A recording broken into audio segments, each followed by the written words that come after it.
Hello everyone, welcome to hobbies with Harini. ఈరోజు నేను Amritsari paneer curry ఎలా చేసుకోవాలో చూపిస్తాను. ఇది జస్ట్ 10 మినిట్స్లో చేసుకోగలిగే ఈజీ పనీర్ కర్రీ. లంచ్ బాక్సెస్లోకి అయితే ఇంకా సింపుల్గా చాలా ఫాస్ట్గా చేసేసుకోవచ్చు.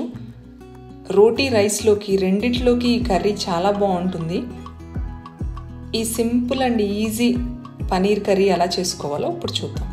దీనికోసం ఒక బౌల్లో 4 టేబుల్ స్పూన్స్ పెరుగు తీసుకోవాలి. ఇందులోకి 2 టేబుల్ స్పూన్స్ శనగపిండి తీసుకోవాలి. మీకు కావాలి అనుకుంటే శనగపిండి రోస్ట్ అయినా చేసుకోండి, డ్రై రోస్ట్ చేసుకున్న టేస్ట్ బాగుంటుంది.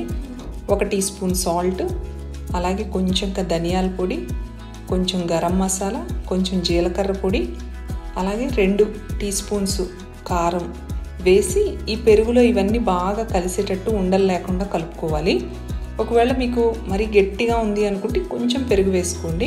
ఇలాగ థిక్ పేస్ట్లా చేసి పక్కకు పెట్టుకుందాము. ఇప్పుడు ఇందులోకి 2 మీడియం సైజ్ ఆనియన్స్ని ఇలాగ సన్నగా కట్ చేసినవి, అలాగే క్యాప్సికము, టమాటా కూడా సన్నగా కట్ చేసినవి తీసుకోవాలి. ఒక కడాయిలో 3-4 టేబుల్ స్పూన్స్ ఆయిల్ వేసుకుని అందులోకి కొంచెంగా జీలకర్ర అలాగే ఆవాలు వేసి ఇవి వేగే వరకు వేయించుకోవాలి. తర్వాత ఇందాక మనం కట్ చేసుకున్న ఉల్లిపాయలు ఉన్నాయి కదా, అవి కూడా వేసి బాగా వేయించుకోవాలి. ఉల్లిపాయలని 1-2 నిమిషాలు మగ్గనివ్వాలి మూత పెట్టి. ఇదిగోండి, ఉల్లిపాయలు మగ్గిపోయినాయి మనకు. ఇప్పుడు ఇందులోకి 1 teaspoon ginger garlic paste కూడా వేసి బాగా ఫ్రై చేసుకోవాలి 1-2 నిమిషాలు. ఇది కూడా ఫ్రై అయ్యాక టమాటా ముక్కలు కట్ చేసుకున్నాం కదా మనం ఇందాక, అవి కూడా ఫ్రై చేసి మూత పెట్టి టమాటాలు మెత్తగా అయ్యే వరకు మగ్గించుకోవాలండి. ఒక 2-3 నిమిషాల కల్లా టమాటా మగ్గిపోతుంది. ఇదిగోండి, టమాటా ఇప్పుడంతా మగ్గిపోయింది. ఇప్పుడు క్యాప్సికమ్ ముక్కలు కూడా వేసి ఒక 5 నిమిషాలు ఫ్రై చేస్తే కనుక క్యాప్సికమ్ కూడా వేగిపోతుందండి. మరీ మెత్తగా చేసేయద్దు క్యాప్సికము, కొంచెం క్రంచీగా ఉంటేనే టేస్ట్ బాగుంటుంది.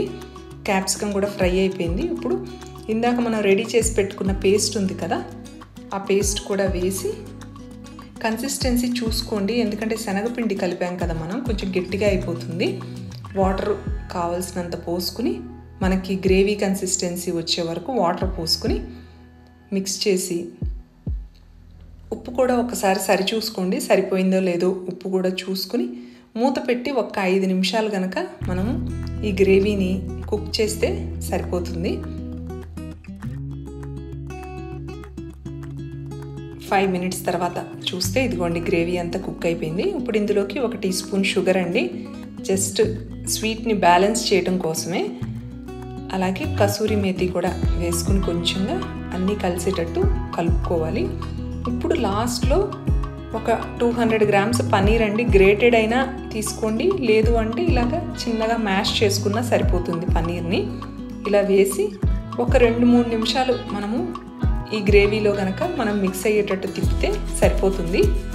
ఎక్కువ టైం ఏం కుక్ చేయక్కర్లేదండి, జస్ట్ 2-3 మినిట్స్ కుక్ చేసి లాస్ట్లో కొత్తిమీర కూడా వేసుకుంటే కనుక మనకి మన easy and simple paneer curry ready అయిపోయిందండి. ఇంకా తీసి సర్వ్ చేసుకోవటమే ఈ పనీర్ కర్రీ. ఇది సింపుల్గా అయిపోయే పనీర్ కర్రీ అండి.